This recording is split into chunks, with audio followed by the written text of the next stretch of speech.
Parashar healing YouTube channel पर मैं doctor ब्रह्म सिंह चौधरी आप सबका स्वागत करता हूं।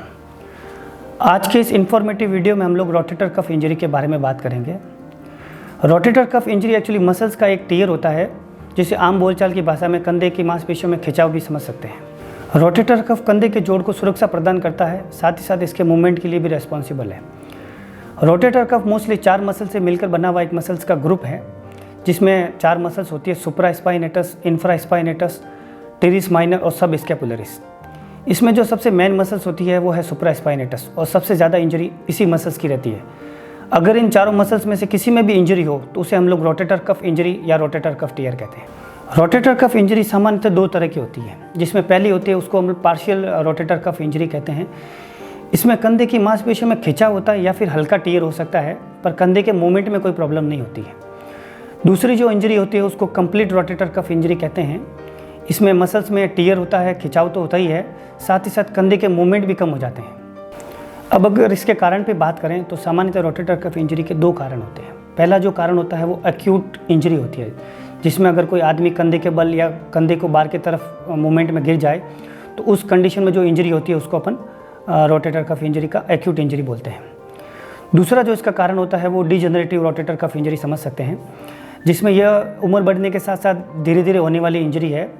उम्र बढ़ने के साथ जैसे मांसपेशियों में खिंचाव होता है, हड्डियाँ घिसने लगती हैं और टेंडन वीक हो जाते हैं, तो उससे जो रोटेटर कफ में वीकनेस डेवलप होती है उसको अपन डिजेनरेटिव रोटेटर कफ इंजरी कहते हैं।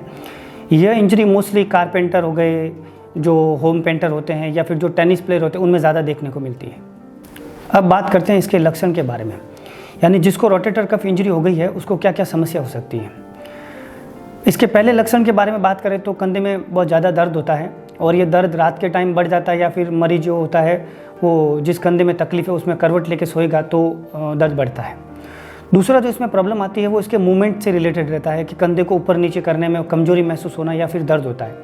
साथ ही साथ कुछ कंधे के ऐसे मूवमेंट होते हैं जैसे कंघी करना, हाथ को ऊपर की तरफ ले जाना या पीठ के पीछे की तरफ ले जाने में भी कंधे में दर्द रहता है, साथ ही साथ खिंचाव होता है।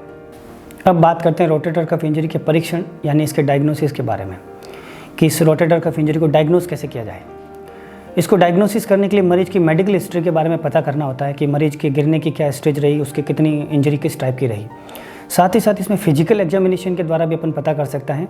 फिजिकल एग्जामिनेशन में मोस्टली हम लोग एक टेस्ट करते हैं जिसको अपन ड्रॉप आर्म टेस्ट कहते हैं। ड्रॉप आर्म टेस्ट में हम लोग मरीज के हाथ के मूवमेंट को करा के पता कर सकते हैं कि इंजरी कितने टाइप की है, किस इसका प्रकार क्या है। अगर इंजरी की सीवियरिटी के बारे में पता करना है तो MRI स्कैन की भी ज़रूरत पड़ सकती है। इससे हम लोग कंप्लीट पता कर सकते हैं कि मरीज को इनकम्प्लीट या पार्शियल रोटेटर कफ इंजरी है या फिर कंप्लीट रोटेटर कफ इंजरी है। अब बात आती है इसके इलाज की, कि इसका ट्रीटमेंट कैसे किया जाए। रोटेटर कफ इंजरी का ट्रीटमेंट एक्चुअली उसकी सीवियरिटी पर डिपेंड करता है।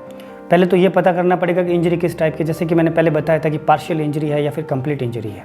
ओस्टियोपैथी में हम इसका उपचार एक मैनिपुलेशन प्रोसेस द्वारा करते हैं, जिसमें हम लोग मसल्स की हीलिंग को प्रमोट करते हैं ताकि उसके मूवमेंट को वापस रिगेन किया जा सके।